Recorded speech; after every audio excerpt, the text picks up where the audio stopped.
Halo semuanya, selamat malam. Sebelumnya, perkenalkan nama saya Muhammad Anwar Ismail, nomor absen 25 dari kelas 10F.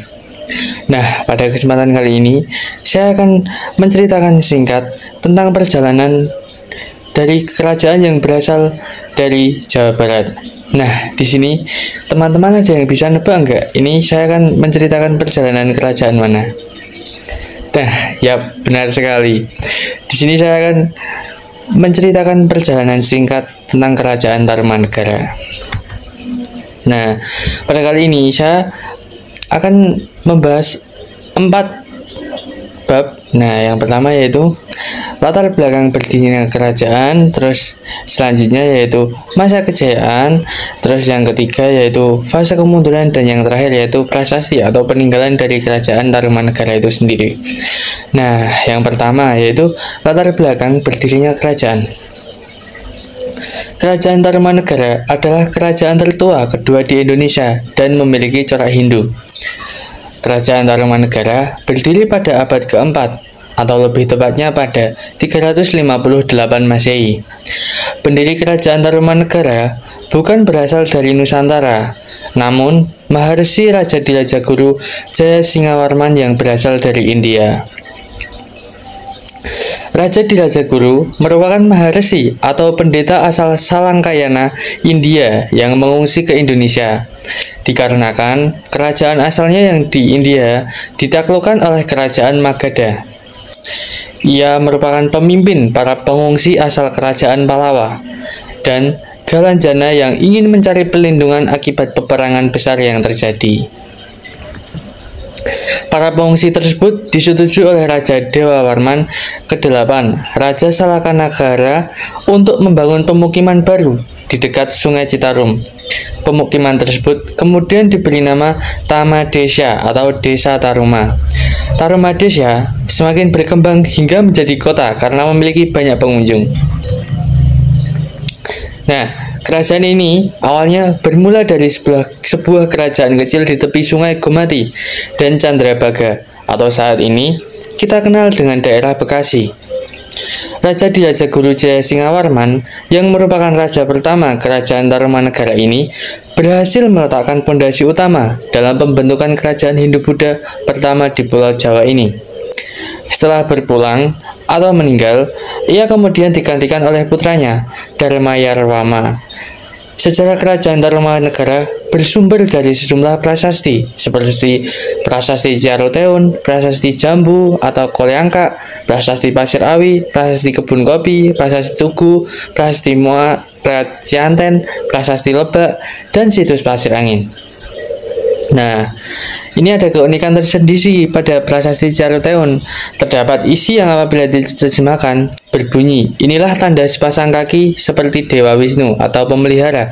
Ialah telapak yang mulia Sang Purnawarman, Raja Dinergi Taruma, raja yang gagah berani di dunia. Namun, apa yang tercantum dalam prasasti kerajaan Tarumanegara bukanlah satu-satunya yang menggambarkan penyebutan raja seperti dewa. Penggambaran ini juga tercantum di prasasti lainnya. Yang sedikit berbeda adalah situs Pasir Angin yang terletak di Desa Cemplang, Cianten. Cemplang, Kecamatan Cibungbulang, tepatnya di bukit kecil sebelah utara daerah aliran Sungai Cianten. Di situs ini ditemukan berbagai artefak seperti artefak kaca, artefak perunggu, artefak besi, artefak emas, tembikar, porselin, keramik, dan masih banyak lagi. Nah, itu tadi teman-teman latar belakang berdirinya kerajaan. Tapi di sini saya hanya menjelaskan secara singkat saja. Selanjutnya yang kedua yaitu masa kejayaan kerajaan Tarumanegara. Nah, puncak kejayaan kerajaan Tarumanegara pada masa pemerintahan Raja Purnawarman. Raja Purnawarman berkuasa antara 395 Masehi sampai 434 Masehi dan merupakan raja ketiga. Nah, Raja Purnawarman adalah penganut agama Hindu, aliran Vaishnava. Purnawarman membangun ibu kota kerajaan pada tahun 397 Masehi yang letaknya lebih dekat ke pantai.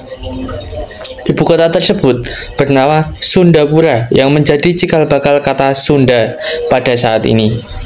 Maharaja Purnawarman merupakan raja yang bijaksana, gagah, berani, dan sangat memperhatikan kehidupan rakyatnya. Raja Purnawarman berhasil melakukan penanganan banjir dengan membuat sungai Gumati sepanjang 12 km. Selain itu, sungai itu juga untuk menghadapi kekeringan di musim kemarau. Nah, Raja Purnawarman juga memberikan persembahan berupa 1000 ekor sapi. Banyak banget ya teman-teman, 1000 ekor sapi, dan diberikan kepada Brahmana. Penduduk hidup dengan bertani dan sistem pemerintahannya sudah teratur pada zaman kejayaan yaitu Raja Purnawarman. Nah, pada masa itu, masyarakat Tarumanegara berdagang beras dan kayu jati, serta membangun terusan sepanjang 6.122 tombak yang pada akhirnya membantu perkembangan ekonomi. Terusan yang dibuat oleh masyarakat dapat digunakan untuk mencegah banjir dan dijadikan sarana lalu lintas pelayaran perdagangan antar daerah di Kerajaan Tarumanegara dengan dunia luar. Perdagangan antar daerah di Kerajaan Tarumanegara di dunia luar itu, selain dari sisi perdagangan, Kerajaan Tarumanegara juga unggul dengan sarana pengairan persawahan dan perkembangan peternakan yang baik. Nah, Kerajaan Tarumanegara di bawah kepemimpinan Raja Purnawarman berhasil menguasai 40 kerajaan daerah. Wilayahnya antara lain meliputi seluruh Jawa Barat, mulai dari Banten, Jakarta, Bogor, dan Cirebon. Kerajaan Tarumanegara juga telah menjalin hubungan diplomatik dengan Cina. Adanya hubungan diplomatik tersebut berarti terjalinnya hubungan perdagangan dan pelayaran antara Tarumanegara dan Cina. Nah, jadi itu tadi ya teman-teman, cuplikan sedikit dari masa kejayaan Kerajaan Tarumanegara. Nah, kan tadi habis bahas masa kejayaannya. Nah, selanjutnya saya akan menceritakan singkat tentang fase kemunduran dari Kerajaan Tarumanegara. Nah, yang pertama yaitu Kerajaan Tarumanegara runtuh ketika dipimpin oleh Raja ke-13, yaitu Raja Tarusbawa, setelah menggantikan Raja Linggawarman yang wafat atau berpulang pada 669 Masehi. Pergantian kekuasaan ini pun menjadi pemicu berakhirnya Kerajaan Tarumanegara karena Tarusbawa lebih menginginkan untuk kembali ke kerajaannya sendiri, yaitu Sunda, yang sebelumnya berada di bawah kuasa Tarumanegara. Pengalihan kekuasaan ke kerajaan Sunda ini ternyata tidak disepakati oleh Kerajaan Galuh, yang akhirnya kerajaan tersebut memutuskan untuk memisahkan diri. Dengan begitu, wilayah bekas Kerajaan Tarumanegara pun dibagi menjadi dua, yaitu Kerajaan Sunda dan Kerajaan Galuh, dengan Sungai Citarum sebagai pembatasnya. Nah, Sungai Citarum ini letaknya di tengah-tengah antara Kerajaan Galuh dan Kerajaan Sunda. Selanjutnya, setidaknya itu sebab lain runtuhnya Kerajaan Tarumanegara adalah karena adanya gempuran dari beberapa kerajaan yang ada di masa lampau. Terlebih, Kerajaan Majapahit yang ada pada masa itu berperan sebagai kerajaan penting dan besar di Nusantara. Setelah Tarusbawa tidak lagi memimpin, kedudukan Raja Kerajaan Tarumanegara diambil oleh Sudawarman. Namun ketika dipimpin oleh Raja Sudawarman, Kerajaan Tarumanegara sudah mulai mengalami kemunduran yang cukup signifikan dan pada akhirnya Kerajaan Tarumanegara pun runtuh pada abad ke-7. Nah, itu tadi ya teman-teman tentang fase kejayaan dan fase kemunduran dari Kerajaan Tarumanegara. Cukup panjang ya tadi teman-teman. Tapi jika ingin mendapatkan yang lebih rinci dan lebih jelas, teman-teman semua bisa mencarinya di internet ya teman-teman. Selanjutnya yaitu yang terakhir, saya akan membahas peninggalan-peninggalan dari Kerajaan Tarumanegara. Yang pertama yaitu Prasasti Caruteun. Nah, keberadaan Prasasti Caruteun pertama kali diketahui pada 1863 ketika dilaporkan terdapat sebuah batu besar berukir aksara purba di dekat Ciampea. Orang yang pertama kali menemukan prasasti ini adalah pemimpin Batavia, Genotspes van Kasten and Wetenschappen atau sekarang Museum Nasional. Prasasti Caruteon terbuat dari batu berukuran sekitar 200 cm kali 150 cm. Pesan yang terpahat ditulis menggunakan huruf Pallawa dan bahasa Sanskerta. Tulisan pada prasasti ini terdiri dari 4 baris dan ditulis dalam bentuk puisi India. Terjemahan dari prasasti tersebut yaitu, ini bekas 2 kaki yang seperti kaki Dewa Wisnu.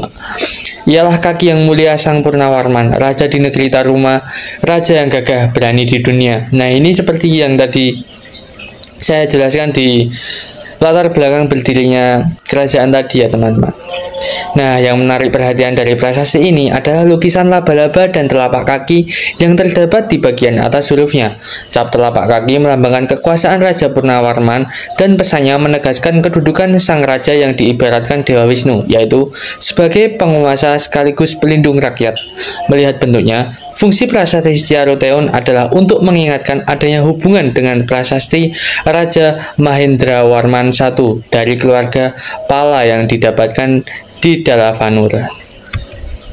Nah, selanjutnya ada peninggalan yang berbentuk arca, yaitu arca Rajasari.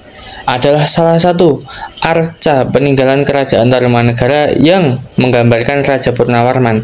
Arca ini termasuk arca yang tua, namun tidak diketahui pasti tentang penemuan yang asli.